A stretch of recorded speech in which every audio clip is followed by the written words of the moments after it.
Hi friends, welcome to my channel என் அழகான வீடு. இன்றைக்கி இந்த வீடியோவில் எங்கள் வீட்டில் நாங்கள் கிறிஸ்மஸ் குடில் எப்படி வைக்கிறோன்றதை பார்க்கலாம். இது ரொம்ப வருஷமாகவே நாங்கள் வச்சுட்டு வர்றது தான். நேற்றுக்கே நாங்கள் இதெல்லாம் பர்ணமலேருந்து எடுத்து வச்சிட்டோம். இது என்னோட ஓன் இன்ட்ரெஸ்ட்டில் தான் நான் வைக்கிறது. நம்ம கொலுலாம் வைக்கிறோம் இல்லையா, அதே போல் தான் இதுவும் நான் வச்சிட்டு வரேன். இதுக்கு முன்னாலெல்லாம் நாங்கள் எங்கள் ஃப்ரெண்ட்ஸுங்களெல்லாம் இன்வைட் பண்ணிவிட்டு கேக்லாம் கட் பண்ணிவிட்டு நல்லா செலிப்ரேட் பண்ணுவோம். குட்டி பசங்களெல்லாம் கூட்டு வச்சுட்டு அதாவது நம்ம கிஃப்ட்டு கூட வாங்கி கொடுக்கலாம். கிறிஸ்மதர், கிறிஸ் சைல்டு இதெல்லாம் கூட ப்ளே பண்ணலாம். எல்லார் பேரையும் எழுதி சீட்டில் போட்டுட்டு குலுக்கிட்டு பேர் எடுத்துகிட்டு யார் பேர் வருதோ அவங்களுக்கு நம்ம கிஃப்ட் கொடுக்கலாம். அந்த கிஃப்ட்டை அவங்களுக்கு தெரியாமல் நம்ம ஒளிச்சு வச்சுட்டு யார் கொடுத்தாங்கன்றது தெரியாமல் கொடுக்குற போல் செய்யலாம். ஜீசஸோட பர்த்டேவை நம்ம கேக் வெட்டிட்டு சின்ன பசங்களுக்கெல்லாம் கிஃப்ட் கொடுத்து செலிப்ரேட் பண்ணலாம். இந்த சாண்டா கிளாஸ் நான் ஏற்கனவே செஞ்சது. இது ஸ்பாஞ்சில் வச்சு செஞ்சுருக்கேன். இது ரொம்ப பழசாயிடுச்சு. அதனால தான் நான் இப்போ ஒன்று புதுசாக செஞ்சுருக்கேன். அந்த வீடியோ நான் போட்டிருக்கேன். பார்க்காதவங்க செக் பண்ணி பாருங்கள். நான் டிஸ்கிரிப்ஷனில் கொடுக்குறேன். இது கிறிஸ்மஸ் ட்ரீ. இது நான் பேப்பர் போட்டு சுருட்டி வச்சுடுவேன். இது ரொம்ப வருஷமாக இருக்குது. ஒரு 10 வருஷம் கிட்டே இருக்குதுன்னு நினைக்கிறேன். எதுவுமே ஆகலை, வீணாக போகல. இது போல் நம்ம செஞ்சுட்டு அப்புறமா பேப்பர் போட்டு மூடி வச்சிட்டோம்னா நல்லா இருக்குது. எதுவுமே கொட்டலை, அப்படியே தான் இருக்குது. அடியில் இருந்த இதோட ஸ்டாண்டு மட்டும்தான் உடஞ்சிருச்சு வெயிட்டு தாங்காமல். அதனால் நான் இப்போ அதை ஒரு செடி வைக்கிற ஜாடியில் வச்சிடுறேன். நான் இந்த இடத்த தான் செலக்ட் பண்ணியிருக்கேன் குடியில் வைக்கிறதுக்கு. அடியில் ஒரு பாக்ஸ் போட்டு அது மேலே ஒரு கிளாத் போட்டுட்டு அந்த குடியில் அதில் வச்சுட்டேன். இது ரெடிமேடாக தான் நான் பாண்டிச்சேரியில் வாங்கினது.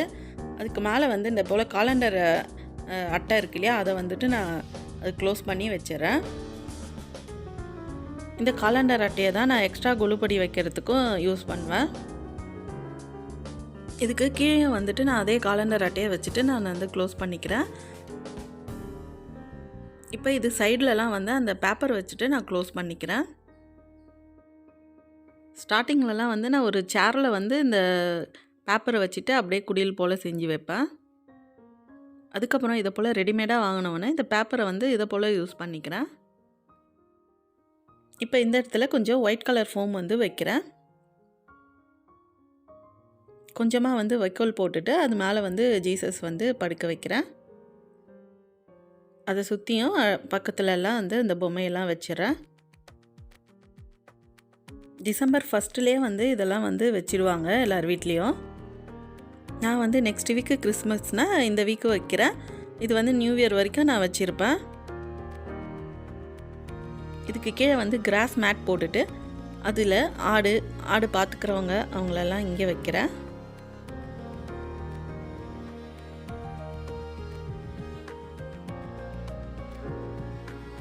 இப்போ இங்கே ஃபுல்லாக கம்ப்ளீட் பண்ணியாச்சு. மேலே இந்த ஏஞ்சல் நான் கயிறு வச்சுட்டு கட்டி விட்டுருக்கேன் தொங்குற போல். இங்கே பக்கத்துலேயே இந்த ஸ்டாண்டு வச்சுட்டு அது மேலே கிறிஸ்மஸ் ட்ரீ வைக்க போகிறேன். அதுக்கப்புறம் இந்த குடிலுக்கு மேலெலாம் இந்த காலண்டர் அட்டை வச்சுருக்கோம் இல்லையா, அதெல்லாம் கவர் பண்ணுற போல் வைக்கோல் எடுத்துகிட்டு அது மேலே வச்சிட போகிறேன். வைக்கோல் வச்சுட்டு இது ஃபுல்லாக கவர் பண்ணி மூடியாச்சு.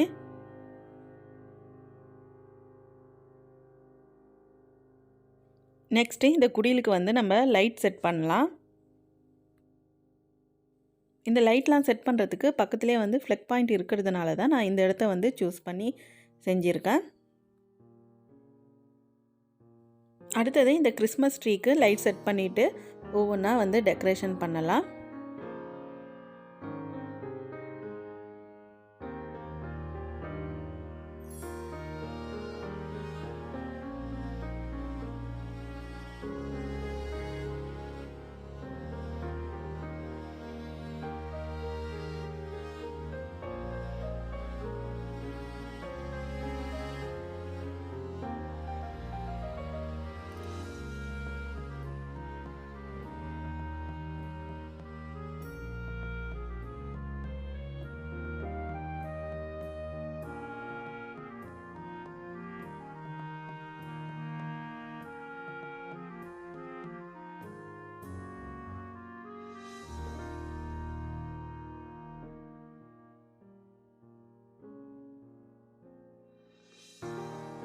இப்போ வந்து இந்த கிறிஸ்மஸ் ட்ரீ ஃபுல்லாக வந்து டெக்கரேஷன் பண்ணியாச்சு.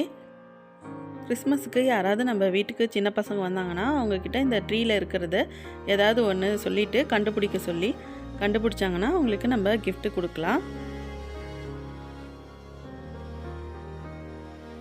இந்த சாண்டா கிளாஸ் தான் இந்த வருஷம் இப்போ செஞ்சது. இதை எடுத்து நான் இந்த கிறிஸ்மஸ் ட்ரீக்கு கீழே வைக்கிறேன். இன்றைக்கி இப்போ இந்த கிறிஸ்மஸ் குடிலும் ட்ரீயும் வந்து செட் பண்ணியாச்சு. இதை நம்ம செலிப்ரேட் பண்ணுறதுக்கு இன்றைக்கி ஈஸியாக ஒரு மக் கேக்கு எப்படி செய்யலான்றதை பார்க்கலாம். இந்த கேக் செய்கிறதுக்கு நான் இதை போல் ஒரு செராமிக் கப்பு ஒன்று எடுத்துக்கிறேன். அதில் ஒரு 3 ஸ்பூன் வந்து மைதா போட்டுக்கிறேன். 2 ஸ்பூன் நாட்டு சர்க்கரை சேர்த்துக்கிறேன். 1 ஸ்பூன் கொக்கோ பவுடர் போட்டுக்கிறேன். இது போல் கொஞ்சமாக ஆப்ப சோடா, நெக்ஸ்ட்டு கொஞ்சமாக வந்து பேக்கிங் பவுடர், இதெல்லாம் சேர்த்து நல்லா மிக்ஸ் பண்ணிக்கிறேன். இதெல்லாம் மிக்ஸ் பண்ணதும் 1 ஸ்பூன் வந்து பட்டர் வந்து உருக்கிட்டு அதை இது கூட சேர்த்துக்கிறேன். பட்டர் இல்லைன்னா ஆயில் கூட சேர்த்துக்கலாம். நெக்ஸ்ட்டு இது கூட கொஞ்சம் பால் வந்துட்டு கொஞ்சம் கொஞ்சமாக சேர்த்துட்டு மிக்ஸ் பண்ணிக்கிட்டு வந்துடலாம். இது சாக்லேட் ஃப்ளவர் வரணுன்றதுக்காக தான் நான் வந்துட்டு கொக்கோ பவுடர் சேர்த்துருக்கேன். வேணாம்னா நம்ம வந்து வேறு எந்த ஃப்ளவருக்கு வேணாலும் சேர்த்துக்கலாம். எசன்ஸ் ஏதாவது ஆட் பண்ணிக்கலாம். இப்போ இதில் கடைசியாக சாக்லேட் சிப்பு கொஞ்சம் போடுறேன். இப்போ இது வந்து பேக்கிங்க்கு ரெடி ஆகிடுச்சு.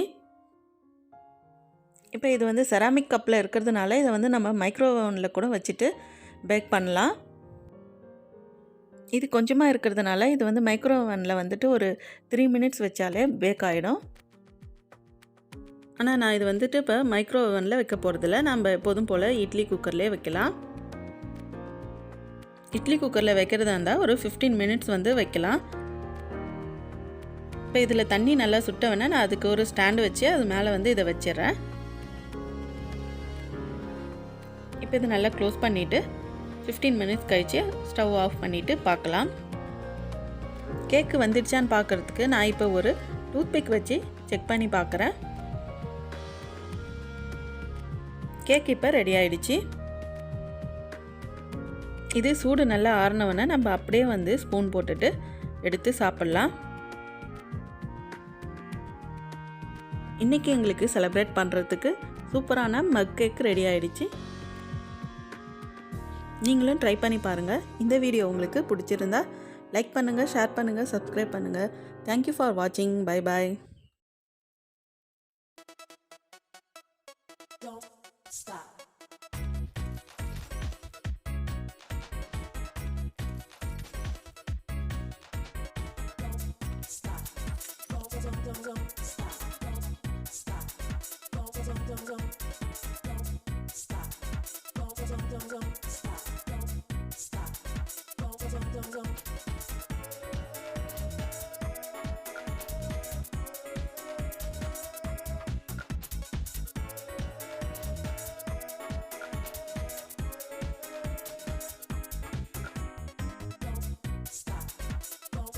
Don't